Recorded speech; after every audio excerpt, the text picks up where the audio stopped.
Joining us now is the recently re-elected congressman from Nebraska who sits on the powerful House Armed Services Committee, and he's a retired Air Force general, Don Bacon. Congressman, first, congratulations on a tough win that many political observers thought was a long shot. You outperformed Donald Trump in your swing district in and around Omaha, winning by nearly 2 points in a district Kamala Harris won by almost 5 points. Well done.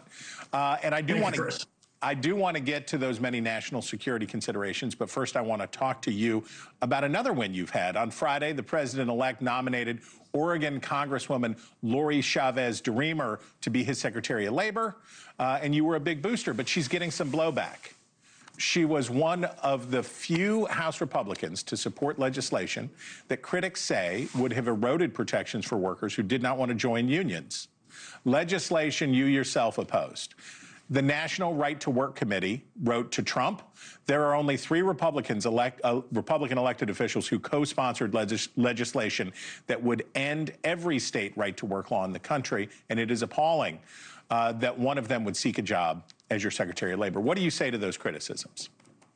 Well, first, Chris, thanks for having me on. It's always an honor to be on the show with you. I'm a friend with Lori Chavez-DeRemer. She's a great lady, a hardworking person.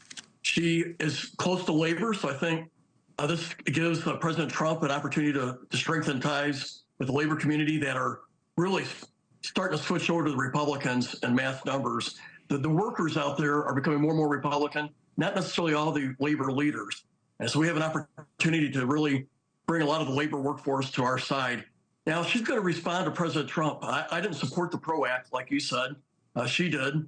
But she's now going to be a Secretary of Labor under President Trump. She's going to follow his direction, and I believe he would be very unlikely to support all the features of the PRO Act, and she's going to follow his direction. So I think we'll be fine.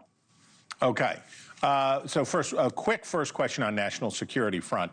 Where are you on the idea of Pete Hegseth leading the Pentagon as defense secretary? You praised his hawkish stance toward Russia, but there are these questions about his character and whether he has the requisite experience to lead such a big organization.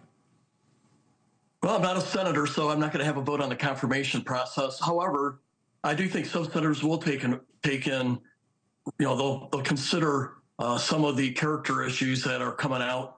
With the 3 marriages and the affairs. So some of the senators will take that into effect. I do like a lot of things he says on Fox News. I think I'm in agreement with 90% of what he has to say. I would like to push back on one thing, though. He's been wanting to go after generals for doing too much DEI. There's also been, Lieutenant General Donahue that led our forces out of Afghanistan. I just want to warn people on this. Our generals and our military response to civilian control, these were things that President Biden, Vice President Harris, Secretary of Defense Austin ordered the military to do. They ordered to raise more DEI within the military. They overruled the military in Afghanistan and basically micromanaged that withdrawal.